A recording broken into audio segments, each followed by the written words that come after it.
Alright, so you guys really enjoyed my first two videos about players who I think have been abusing the portal, as we went through Sam Jackson, a quarterback who played at 4 different schools, and then TJ Finley, who will be on his 5th school. But today we have another guy in this series, as we're going to talk about Ta'Quon Roberson. Roberson will be on his 7th year of college football this fall, and he'll be playing for his 4th different college football program. He's another guy who has sort of played the portal system, and in today's video we're going to talk about how Ta'Quon became a big-time blue-chip recruit coming out of high school, the 4 schools he has made stops at, and what I think will happen to him in the future.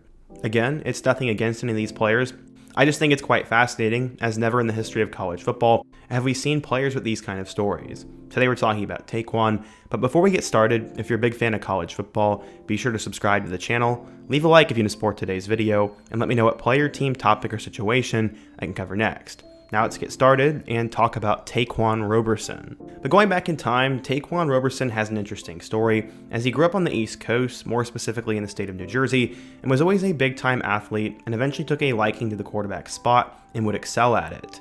He arrived at DePaul Catholic High School in Wayne, New Jersey, and he said, quote, "I'm someone that can beat you with my arm, and I can beat you with my mentality, and I feel like I can beat you with my legs. I call myself a triple threat instead of a dual threat." Going into high school, he emerged as one of the top quarterbacks in the state, and in turn in the entire country, as after he shared starting duties with former quarterback Shelton Applewhite, he would take over as the starter as a sophomore. Ta'Quon was really good. After the season was over, he decided to verbally commit to Penn State after he narrowed his list down to 9 schools, which included Rutgers, Kentucky, Virginia Tech, North Carolina, Maryland, Wake Forest, Syracuse, and Boston College. He had a really solid offer sheet, and at the time he was a 3-star recruit. Ta'Quon was offered by the Lions in July of 2017 after he camped out with the staff. He ended up being the 2nd player to join Penn State's 2019 class, and he would verbally commit all the way back in October of 2017, a few days after he went to their whiteout game against Michigan. That was a long time ago.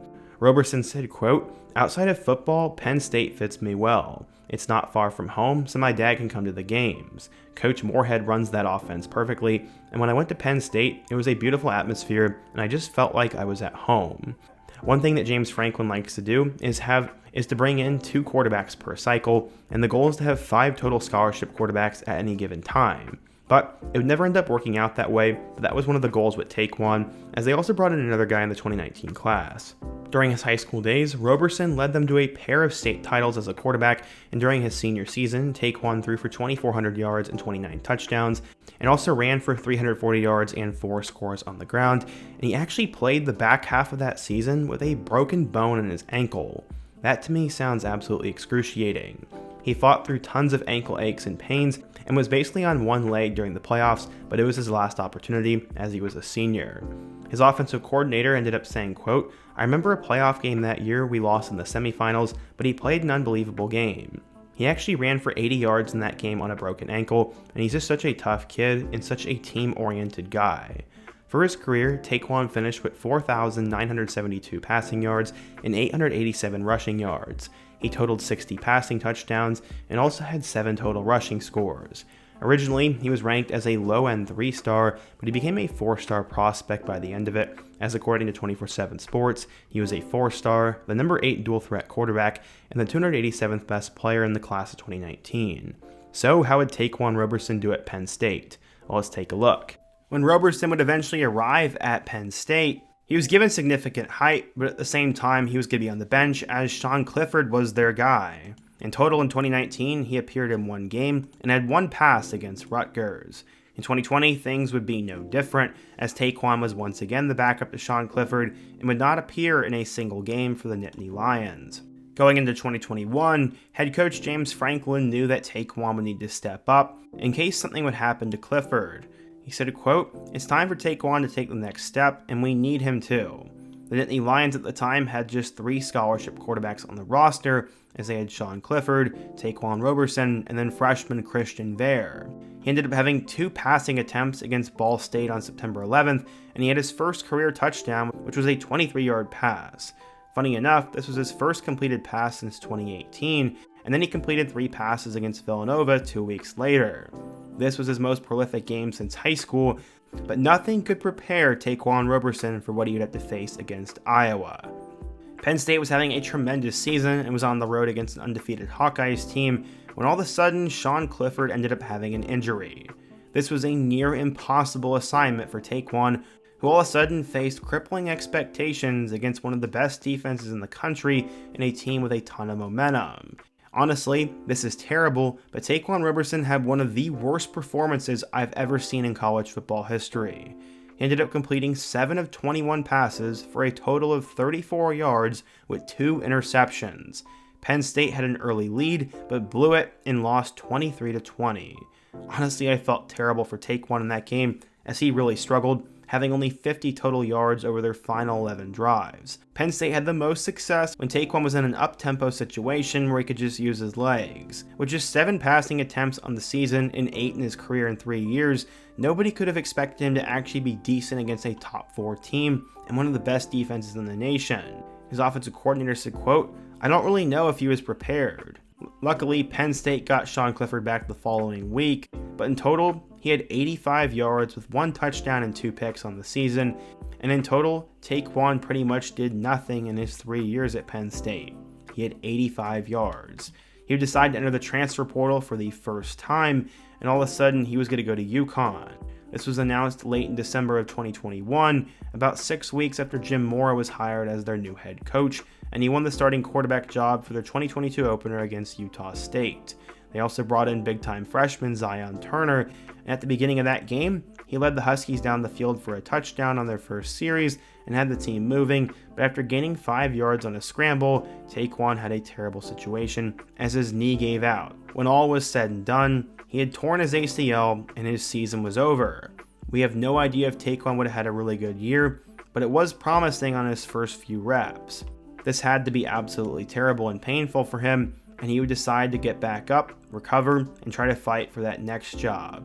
UConn went from 1-11 to 6-7 that year, and Zion Turner, his backup, said, quote, "Ta'Quon was great. Even though he dealt with his injury, he didn't stop when it came to us."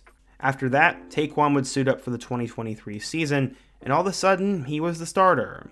He threw for 2 touchdowns against Georgia State in their opener, ended up having a touchdown and a loss to Duke, and then had 4 touchdowns in 2 games against Rice and Utah State. He had terrible performances against the best teams they played in Boston College, Tennessee, and James Madison, but against Sacred Heart, he had the best game of his career. He threw for 200 yards and 4 touchdowns in that game, and would end up leading them to 3 wins while he was starting. In total, Ta'Quon had 2,000 yards with 12 touchdowns and 6 picks, and 2 more rushing scores on the ground. UConn was going to be moving in a new direction at the quarterback spot going into 2024, as they had highly regarded quarterback Nick Evers coming in, so he would decide to transfer once again for the 2024 season. So now he would transfer for the second time, putting him at his 3rd school, and he would decide to go to Kansas State. Obviously, he was never going to be the starter, as they already had hotshot local kid in Avery Johnson, but if Johnson's knee gave out or something, or they needed some experience in the locker room, then Ta'Quon could get another opportunity at the Power 4 level. In total, Roberson would appear in 4 games for the Cats, going 3 of 7 for 18 yards, and he also ran the ball once. He was purely used in garbage duty or on certain sets, and with 1 more year of eligibility remaining, Ta'Quon has decided to take his talent somewhere else. He will now be on his 4th school, which to me classifies him as a portal abuser. No offense. This will now be his 7th season in college football, and he will be with the Buffalo Bulls. Honestly, it's been a while since Buffalo's had a really good quarterback, and I'm not exactly expecting Ta'Quon to be a super senior who blows up and takes the world by storm, but it'd be kind of cool to at least see things come to fruition for him and for him to start 1 more season. His head coach said, quote, "Everybody's journey is different, especially at the quarterback position. You have a lot of different scenarios that have played out." He'll now be learning his 4th playbook and working with his 7th different offensive coordinator since 2019. So yeah, Ta'Quon Roberson is definitely a portal abuser, as he's now going to be on 4 schools and in his 7th year. I'm honestly not a huge fan of those type of situations, but also to be fair, he's been on the bench a lot, has suffered a lot of adversity, and also suffered a torn ACL. Unfortunately to the casual college football fans, they either don't know Ta'Quon Roberson exists, or if they do, they remember him for that awful performance against Iowa. I definitely don't want that to be what people remember him by, and hopefully he balls out for Buffalo this upcoming fall, wins that job, and can put a bow on his career. It's crazy that at one point Ta'Quon was a 4-star recruit in the future of the Penn State football program, but unfortunately things never worked out, And now on school number 4, he's got one last shot. But what do you guys think? If you're a fan of Kansas State, Buffalo, UConn, or Penn State, what went wrong for Ta'Quon Roberson? And who's another player who's abused the transfer portal I could do a feature on next? Before you go, don't forget to also leave a like, subscribe if you're new, and check out one of the videos on the end screen. Hope to see you guys again soon, but until next time, peace.